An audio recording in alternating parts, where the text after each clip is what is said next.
Hello, Nana. Happy birthday. Thank you. What are you up to today? Nothing at the moment. Justin's coming over for dinner. She just bring me up there. Hello, Swaddy Carp. Ricky in Isaan here, just on a morning dog walk with the little fella over there on a bit of a wander. In today's video here, Living the Dream in Isaan, I've got a bit of a discussion video to do. So I got an email from a loyal watcher named Bill asking me about some of the things I did moving to Thailand. Did I send over a shipping container? How did I get stuff over here? What did I do to prepare? So we'll finish up my morning walk here, and then I'm going to discuss how I moved to Thailand, the process I did, and perhaps what you should do moving to Thailand in 2024 or beyond. Okay.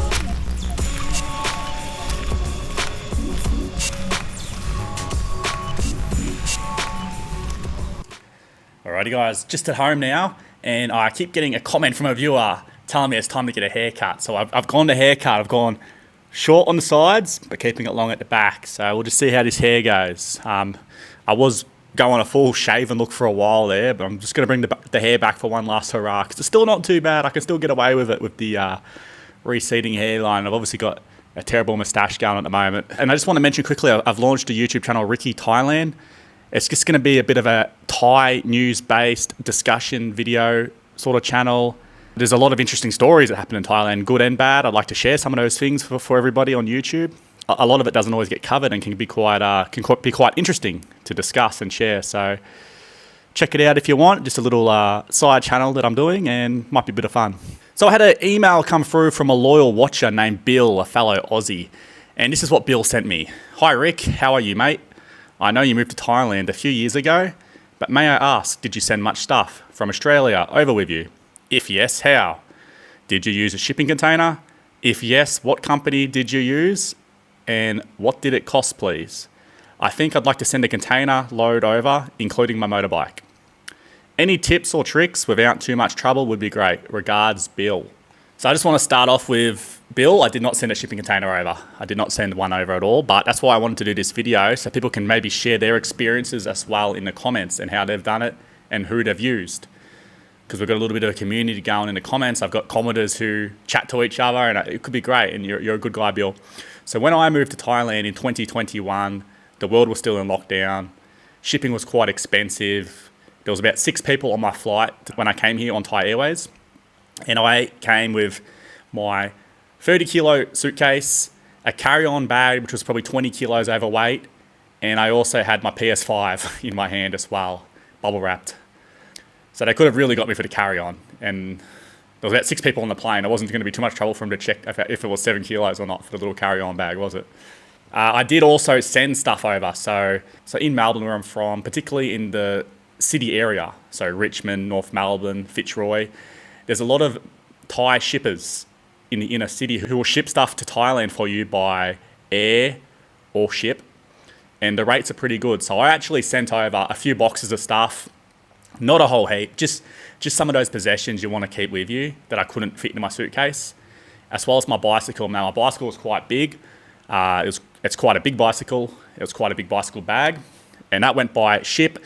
It was supposed to take 6 weeks and ended up taking about 3 months. But like I said, this was just during the global lockdown. So there's a lot of delays, and general expenses for freight skyrocketed quite a bit during that period of time, obviously.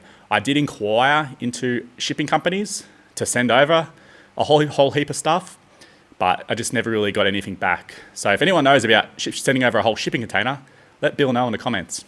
Bill also mentioned sending over a motorbike. Now, I had this old 1997 Toyota RAV4 that was absolutely brilliant, and I wanted nothing more but to send my RAV4 to Thailand, because that car was fantastic, and I still wish I had it here in Isaan. It'd be so fun in Isaan. There's a little 3-door RAV4, brilliant. Best car I've ever had, and I've had a few cars since. And when I looked into it, the import tax to bring a car over here at the time was ridiculous. So the car was probably worth 6,000 Australian dollars, maybe a bit more because car values were going up at the time. And it was going to probably cost me 12, maybe more in tax when it got here. I believe now it's not possible to send vehicles over, but I could be wrong on that. But I have been told recently that it is not possible to send over vehicles. There's a lot of boxes you have to tick and a lot of hurdles along the way. As for motorbikes, Bill, you mentioned you're going to send a motorbike over. Personally, I'd say you're better off selling it and getting something here, because the motorbike market here is awesome. Because I think Thailand might be number one in the world for motorbike ownership. There's an incredible amount of motorbikes on the road here, scooters, whatnot. Obviously, I own a scooter, which I refer to as a motorbike quite often. But yeah, I think you'd be better off, unless you've got something really special, Bill, you'd be better off leaving it in Australia or selling and then getting something here. And then what did I do with a lot of my other stuff? So generally probably 6 months before I moved to Thailand, when I decided I was going to make the move, I kept it pretty quiet.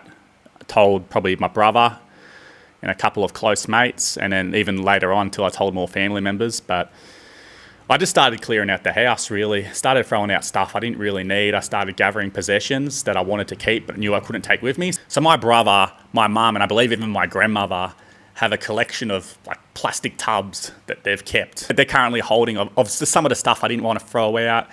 It was just little things like stuff I've collected. I used to collect football cards and basketball cards. I think my Nintendo 64 and my PS2 are there somewhere. And just, you know, bits and pieces like scrapbooks from school.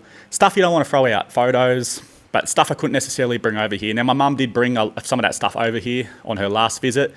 And that's sort of the plan I've gone with in the long term. If I travel to and from Australia, I'm not necessarily going to be taking a whole heap of luggage, so I've got that luggage to come back with me. And that's what I've done in previous trips as well, Bill. When I went back over a year ago now, I brought my other bicycle over with me, just as a oversized item on the plane, because I didn't actually have checked luggage. I just went carry-on, and then I've flown back with a bicycle, paid the oversized item fee, which is $20 or something, and then I'll just continue bringing bits and pieces over as I go backwards and forth in the future, although I currently have no plans to travel to Australia anytime soon with 2 very young babies. Obviously, it's just too difficult. Also, I've been speaking to another subscriber recently who's been involved in the sale of a house. If you've got to sell a house first, possibly to move over to Thailand, that could be quite a lengthy process. I was renting. I terminated my lease as I wasn't locked into a contract or anything at the time. And then I've gone and lived with my grandmother for the past 2 months before moving to Thailand, just so I could get everything sorted. So I wasn't locked down with anything. I sold my car. I literally sold my car 3 or 4 days before flying out, but I arranged that a little bit earlier.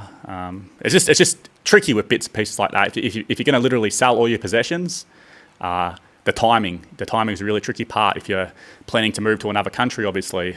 And then obviously you've got to sort out visas in advance too. What visa you're going to fly here on? What is your long-term game with the visa? What visa potentially will you get? I don't know if you're intending to move here on a retirement visa, how you apply for that, if you have to be on a non-immigrant O visa first, then swap to the retirement visa once here. Like my visa at the time, had to get the non-immigrant O, which lasts 3 months, then apply for the partner visa once in Thailand. And in that 3-month time frame, you've got to arrange all the stuff you need, like a Thai bank, a certain amount of funds in a Thai bank, or your paperwork and certificates for the visa requirements. During my period, it was a little more difficult on top of that, as I had to apply to leave the country, as travel was not permitted for Australians. And I had to also do quarantine in Bangkok upon landing in Thailand, which also cut down my 3 months a bit and gave me a little less time to get it all sorted. But nonetheless, I got it all sorted. Now, when I moved to Thailand, I already had a house to come live in, so that was all fine.